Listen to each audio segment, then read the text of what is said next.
আজ পায়রাগুলোকে কৃমিকোষ করাবো। খুব ভালো ওয়েদারও আছে, বাইরে বৃষ্টি হচ্ছে, তো ভালো ওয়েদারই আছে, ঠান্ডা আজকে ঠান্ডা ওয়েদার আছে। কৃমিকোষ করাবো। ও যারা কৃমিকোষ করাতে পারো, বৃষ্টির ওয়েদার আছে, ভালো ঠান্ডা ওয়েদার। তো আমি তো অ্যালবোমাদে করবো।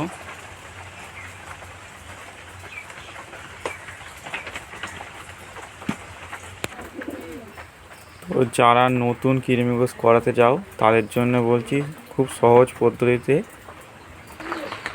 কৃমিকোষ করার আগে 2 দিন কি 1 দিন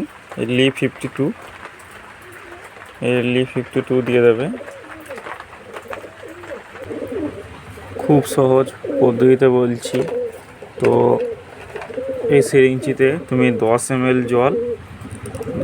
জল নেবে। তোমার যত কোনো কবুতর আছে 10 ml জল নেবে। একটা কবুতরের জন্য 10 ml জল আর 4 ফুটা করে Li52 দিয়ে দেবে। তো কারো যদি ভালো লাগে তো চ্যানেলটাকে আমার সাবস্ক্রাইব আর করে দিয়ে যাবে। লাইক কমেন্ট করা ভুলবে না।